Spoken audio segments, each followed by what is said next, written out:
And if people were sick, I was supposed to bring them food because they would be put in isolation. So I would bring food to that room during meal times. I would take their temperatures and write it down. I'm glad you had them, but still, there's a void there for sure. Right. And what about your siblings? You said they were 8 years older than you? Yeah, so they were 8 years older than me. And then by the time, they had graduated to work at the base, so they weren't there. How old are you when you do that, when you graduate approximately? So I actually didn't graduate. I wound up moving to Florida away from my brothers and my parents and was just there by myself. How old were you when you did that? I was 12. And what precipitated that? Like you doing that?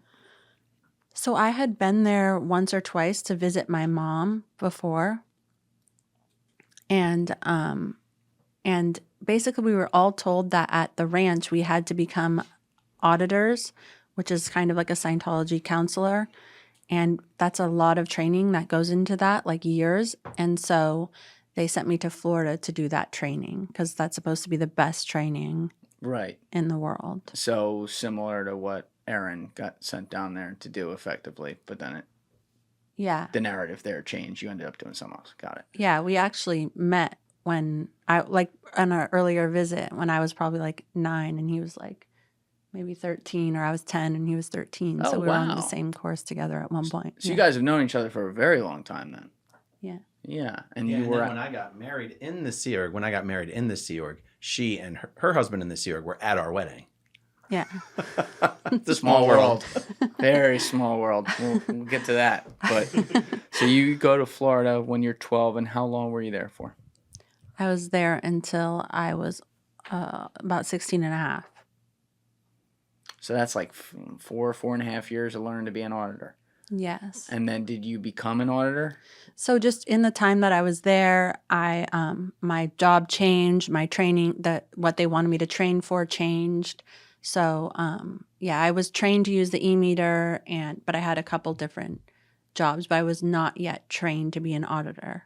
Okay. And for people who didn't hear Aaron's podcast, that's going to come out right before this one, just real quickly, what is the e-meter so that they understand that? So the e-meter is kind of like a lie detector looking device where there's like the auditor and then the person that they're auditing, and the person they're auditing holds cans and it sends like a tiny electrical current through their body, and you just like are supposed to interpret reactions from their mind through the e-meter. Real quick, just to go back for a second because I want to make sure I understand context. Mm-hmm. When you're at the ranch until age 12, you said you left before graduating. First question, your brothers who graduated, how old were they when they were able to leave after actually graduating? I think that they were probably like 16 or something like that. But so when I went to Florida, it was actually essentially treated like a graduation. Like I was now in the Sea Org. Yeah. Yeah. Okay. So when you're going through with the teacher up front and everything, and they're having you read stuff, they're having you read a lot of Scientology stuff as well. But did you feel like any more basic core American school skills like math and, English and stuff like that were, you were getting taught any of that? Or was it more just really Scientology based? At the ranch? Yeah. So they basically just taught. So in the afternoon we did like, regular studies, like regular schooling, and then in the evening until like 9:30 at night we did Scientology studies.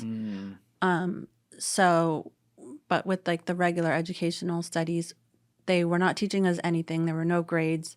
We were teaching ourselves, and basically it was just focused on literacy, like writing well, vocabulary, reading, and like basic math. But there wasn't like social studies or science or anything like that. They would let us do a few research projects, but it didn't even tell us what to read. It was like, go find what you're interested in the encyclopedia and write an essay about it. So it just wasn't considered something that we would need in order to be Sea Org members. And it was always assumed that we would be Sea Org members. It was predetermined. Like, you know, I even signed my billion-year contract when I was 7 years old. When you were 7, you signed the billion-year contract. Yeah. So we were cadets, and we were going to be Sea Org members. That was always the plan. See, why is something like that? That seems blatantly illegal to me. Like I could take that into any court and say, I know you guys are considering this a religion, but like this is taking advantage of a child. Why don't we see cases like that get made in U.S. court? I mean, in this exact case, like a billion-year contract would probably just be seen as a pretend silly thing because it's ridiculous. So it's not like really something they could hold us to. But I didn't know that, you know. I was just like, and I was like, of course, my parents work there. Of course, I mean, I want to do this for a billion years. At 7. Yes. Yeah. I was coloring at 7. I mean, that was like, you know, that was the upward mobility of my capabilities at that time. And you're signing billion-year contracts. Yeah. That then you're starting to follow through at age 12, effectively.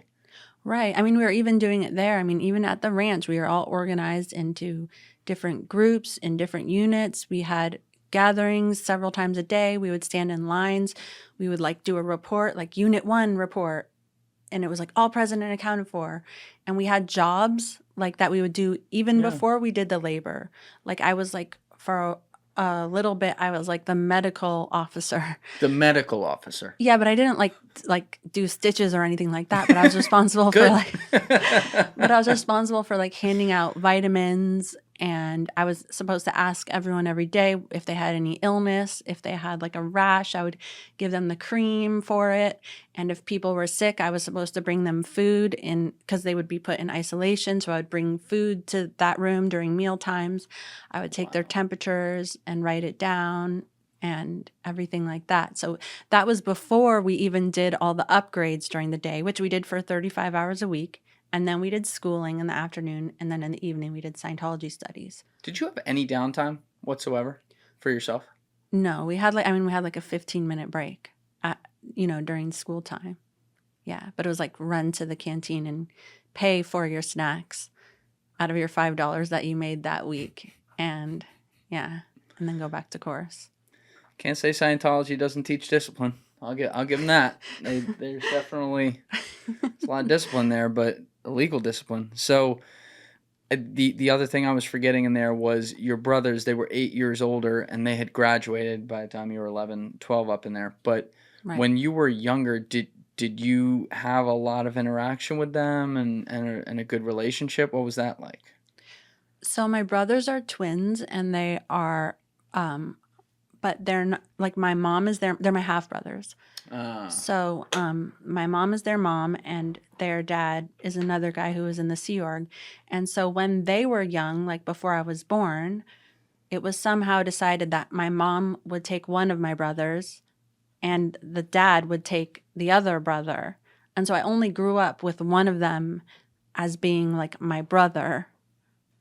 So they were like separated when they were little. But then they came back together later on when my parents rejoined the Sea Org.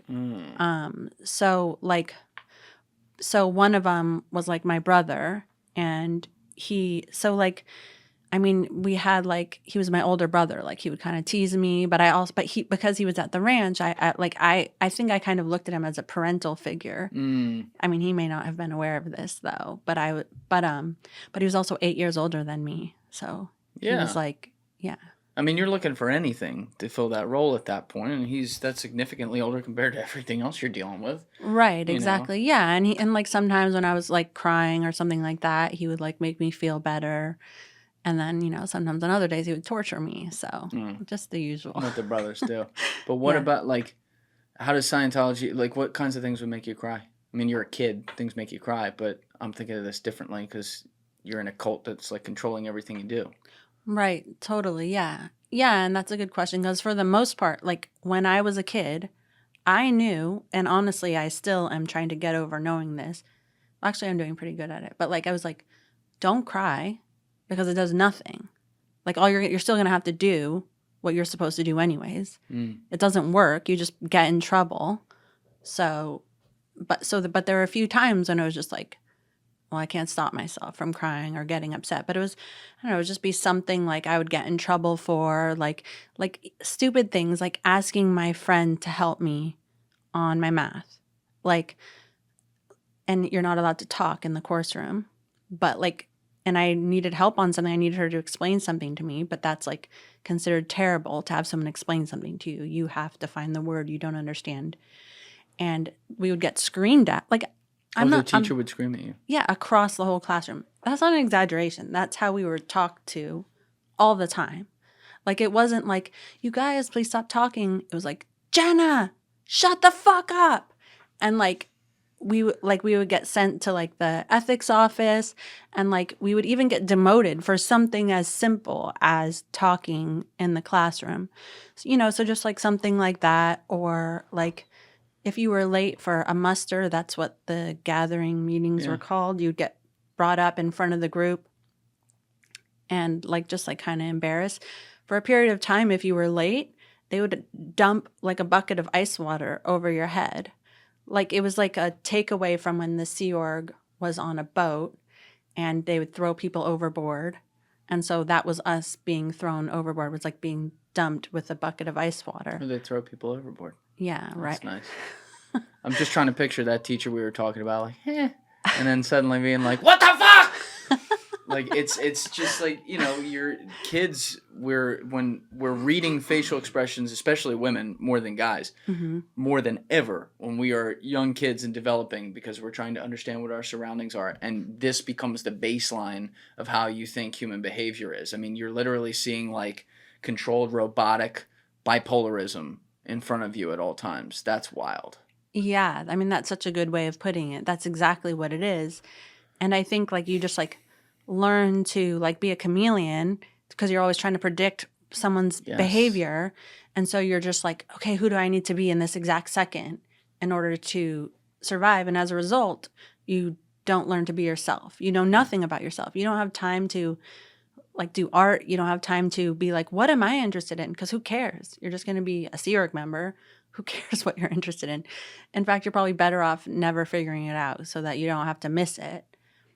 And you're also kind of like never really alone. You live in a dorm with like 8 other people connected by a bathroom with 8 other kids.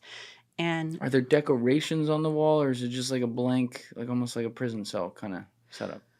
So it's not a prison cell, but it like there's not decorations. We all had uniform like beds and dressers, and there is a picture of L. Ron Hubbard in every room and like a quote from him. It's like Adolf Hitler. Yeah, so they used to have his picture in every room. Oh, really? Yeah, like in Nazi Germany, like you'd have to.